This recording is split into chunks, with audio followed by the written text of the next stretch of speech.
semakin kesini semakin memanas. Hal itulah yang tergambarkan dalam konflik panjang yang terjadi di tengah bergulirnya proses perceraian antara Roro Fitria dengan sang suami Andre Irawan. Seperti yang diketahui sebelumnya, konflik yang terjadi di antara Roro dengan Andre begitu terlihat panas.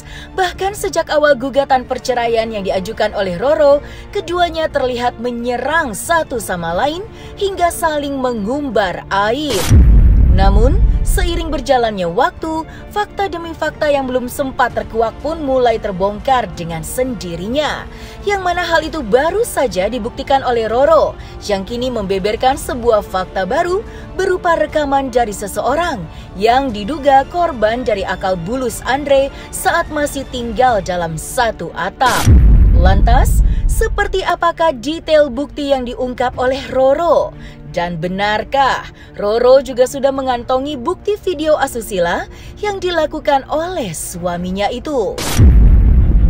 Alhamdulillah, dengan adanya proses ini banyak sekali orang yang nge-DM-nya yang ternyata korban dia.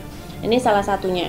Ada banyak sekali DM yang menyampaikan bahwa mereka adalah korban dari yang bersangkutan. Ini salah satunya. Dia nge-DM bilang, "Alhamdulillah ya, kamu sadar Roro. Andre tuh istrinya banyak banget, Ro. Anaknya aja banyak, Ro. Yang dari bini Surabaya 1. Oh, ini berarti orang lama, korban lama. Karena sekarang dari istri Siri Surabayanya ada 2. Nah, yang di sini 3. Padahal sekarang ada 4. Jadi sebelum nikah sama Nyai yang di Jakarta dia punya anak 4. Berarti ini korban udah lama banget nih. Ini nggak Nyai respon karena Nyai tidak mau ngerespon satu-satu dan bukan korelasinya ya, Nyai nggak mau memperkeruh suasana hatinya Nyai. Terus ini juga belum lagi tuh si bla bla bla bla, kan dia masih suka tidur sama Cemong. Kasihan kamu, jangan sampai kena rayu dia lagi ya say. Sumpah aku kasihan lihat kamu dan Baby Sultan. Semoga kalian selalu dijaga dan selalu dalam lindungan Allah Subhanahu wa ta'ala. Saya orang yang sebelum kamu hadir pernah dimodusin dia, tapi saya nggak kena. Ama saya ketahuan semua kedoknya, jadi nggak bisa tipu-tipu saya." Terus bilang lagi, anak-anaknya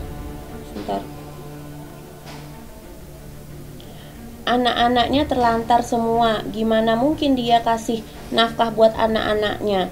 Hidupnya aja susah. Banyak sekali DM yang serupa seperti ini. Ini salah satunya. Dia ngirimnya kemarin di jam 16.22. Jadi alhamdulillah. Jadi Nyai melakukan tindakan yang tepat. Tidak sempat jadi bukti. Nggak sempat jadi bukti karena dia baru kemarin ini nge-DM-nya. Dan Nyai sudah menemukan ada 2 alat bukti video porno dia dengan 2 wanita. Nah, jadi ada 2 video, wanitanya berbeda-beda. Nah, kalau terkait cakaran mungkin oleh beberapa wanita itu nggak tahu yang mana.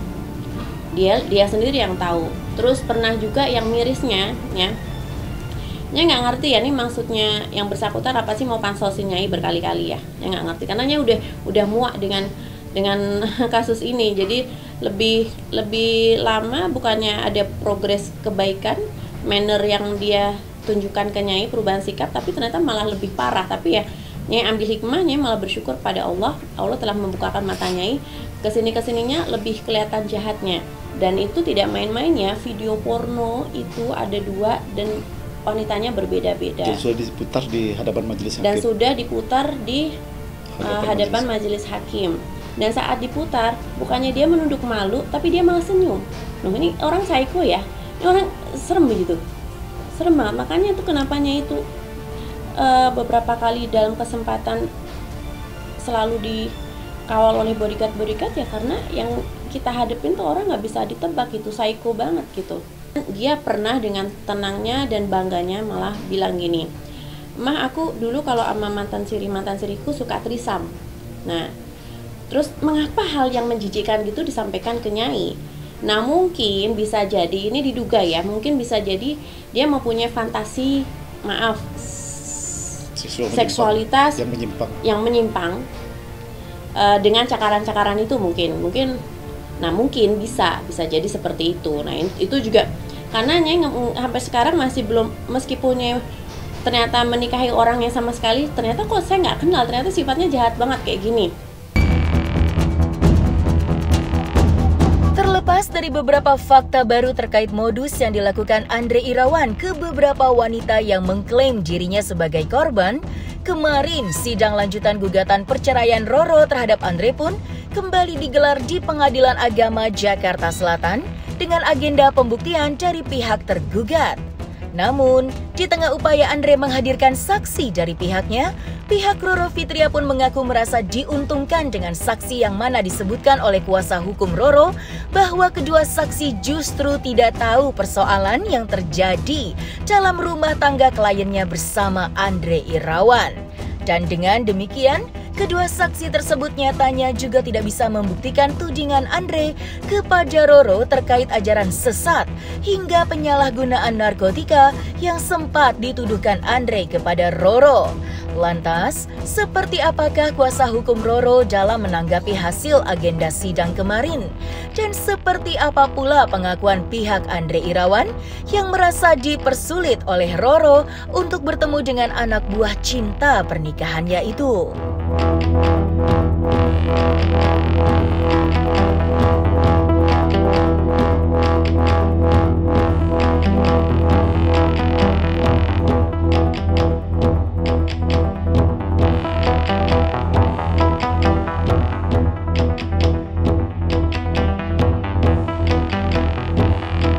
Jadi hari ini hasilnya adalah tentang kesaksian dia.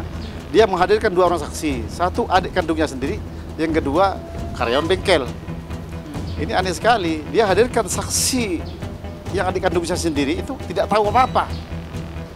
Tidak ada membuktikannya ini merupakan masih melakukan ritual sebagaimana tuduhannya dia, ya kan? Kan harusnya kan dibuktikan kan? Tuduhan dia itu harus dibuktikan dengan bukti-bukti berupa saksi. Tidak ada membuktikan dengan saksi Nyai tetap melakukan ritual, tetap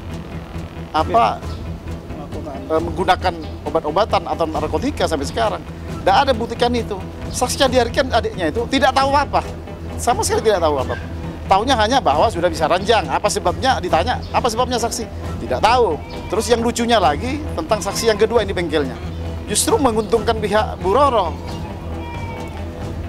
Diterangkan oleh saksi karyawan itu, Muhammad Irfan namanya, di bawah sumpah bahwa yang menggaji tiap minggu dia sama 6 karyawan lainnya adalah Bu Roro.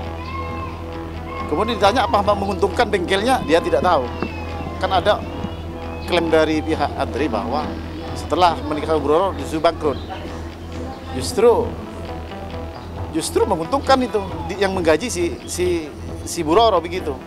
Cuma emang semuanya kita karena bawa saksi adalah emang benar istilahnya dibilang saksi kunci.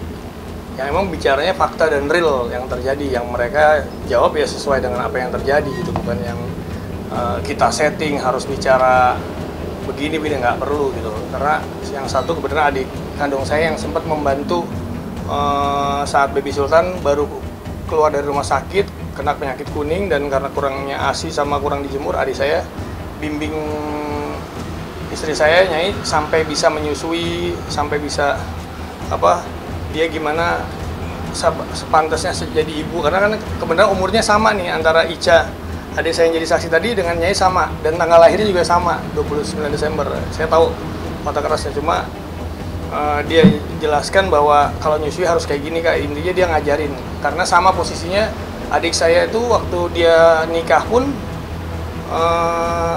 selalu sendiri ya, karena ibu saya juga udah nggak pernah, istilahnya kalau udah menikah seorang perempuan itu, kalau keluarga kita ya karena ngerti ya cukup dikasih pendidikan agama yang cukup baik, jadi kalau udah menikah seorang perempuan ya udah dilepas. Kemudian tadi saksi juga udah menjelaskan bahwa memang betul saudara Andre ini udah pernah menikah 3 kali gitu kan, dan kemudian yang kemarin dituduhkan selingkuhan itu sebetulnya mantan istrinya gitu.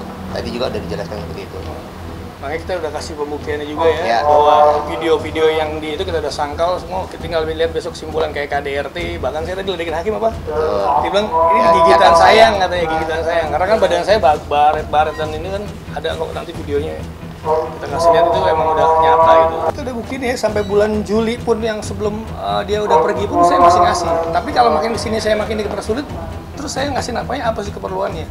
Iya, secara khusus kan secara Islam istri yang pergi dari rumah tanpa ini nggak ada kewajiban seorang laki-laki. Karena saya lihat sampai dia udah pergi pun saya masih ada transfer. Itu terakhir bulan Juli ya. Kita udah bukti juga di pengadilan. Tidak ada kemajuan sama sekali di pernikahan di upaya Andri untuk bersatu kembali, karena di sidang kemarin itu ada ledek-ledekan lagi dari Andri. Andri menunjukkan sifat yang buat kami tidak mengerti, tidak dewasa atau bagaimana, atau ingin mempush psikologis Nyai. Jadi dia mengatakan Nyai ketika sidang itu hantu. Nyai pun untung Nyai sekarang kami sudah tidak terprovok, tapi kami senang ketika Andri melakukan seperti itu, karena itu adalah fakta persidangan yang mengasih lihat watak aslinya dia.